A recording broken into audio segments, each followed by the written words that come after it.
Hi friends, welcome to Meeja's kitchen. ఈరోజు ముద్దపప్పు చేసుకుందాము. ముద్దపప్పుకి ఒక 2 గ్లాసెస్ అంత పప్పు మంచిగా కడిగేసుకొని ఒక 5 to 6 పచ్చిమిరపకాయలు, ఇంకా ఒక హాఫ్ స్పూన్ అంత పసుపు, హాఫ్ స్పూన్ అంత ఆయిల్ వేసి 5 to 6 విజిల్స్ వచ్చే వరకు ఉడికించుకోవాలి. ఉడికిన తర్వాత కొంచెం పప్పు గుత్తితోని మెత్తగా స్మాష్ చేసేసుకోవాలి.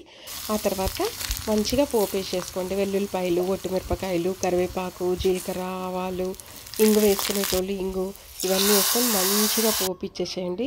వేడి వేడి అన్నం, ముద్దపప్పు, ఆవకాయ, నెయ్యి ఇవన్నీ వేసుకొని మంచిగా హ్యాపీగా వెజిటేరియన్ ఫుడ్ తినేసేయచ్చు. ఎంత సూపర్ ఉంటుంది ఫ్రెండ్స్, తప్పకుండా ట్రై చేయండి. ఇలాగా నేనైతే ఈరోజు ముద్దపప్పు పచ్చిపులుసు చేసిన, అందుకని నేను ఆవకాయ వేసుకోలేదు. ఇది ముద్దపప్పు పచ్చి పులుసు కూడా చాలా సూపర్ టేస్ట్ ఉంటుంది.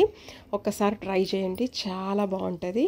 ఓకే ఫ్రెండ్స్, నా షార్ట్ వీడియోస్ కూడా చూడండి, లాంగ్ వీడియోస్ కూడా ఫుల్ వాచ్ చేయండి. Like, share and subscribe to my channel friends.